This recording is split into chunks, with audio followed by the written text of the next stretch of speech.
A mystery solved at the El Paso Zoo, but now means one popular animal will not be returning for zoogoers to see. After months of being gone, 9 out of 12 prairie dogs of a new colony introduced to the habitat last August were discovered dead underground back in November. The previous colony of 14 animals were also found dead. Our KTSM 9 News reporter Jesus Baltasar pressed for answers from the zoo, and he's live in the studio. Hi. The USDA reports the cause of their deaths was a rare bacteria infection and a tunnel collapse. We first became aware of that report thanks to Borderzine, the news magazine from the University of Texas at El Paso. The first colony of 14 prairie dogs disappeared in 2021, but were not reported missing until they failed to emerge from the ground in the spring of 2022. The USDA came in to inspect the situation, and the zoo excavated the exhibit's perimeter, but they found no signs that the animals could have dug out of the perimeter.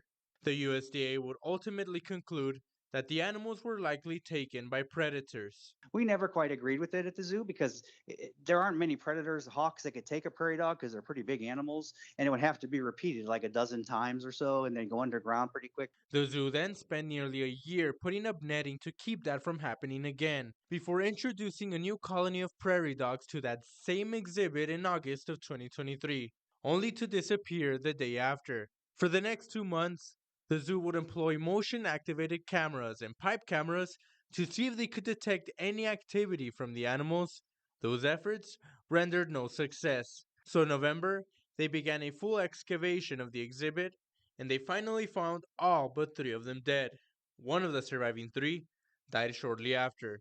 There's nothing else we could have done, or we couldn't have dug faster, harder, brought in machinery. It just wasn't an option, and it wouldn't have been successful. I mean, it would have been detrimental to the animals anyway, so no. From those same excavations, they also found the remains of the first colony that went missing. The cause for all of their deaths? A bacterial infection that Montesano said is rare and mostly native to prairie dogs.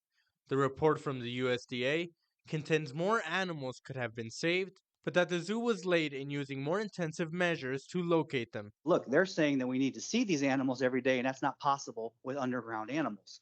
So what would you like? How can we accomplish that? Or are you saying, USDA, that you're outlawing prairie dog exhibits across the country, basically?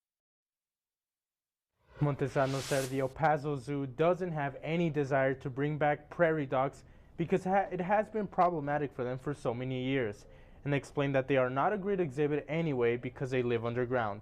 Now the exhibit will be redesigned, likely to house native Chihuahuan desert birds. From the newsroom, Jesus Baltasar, KTSM 9 News.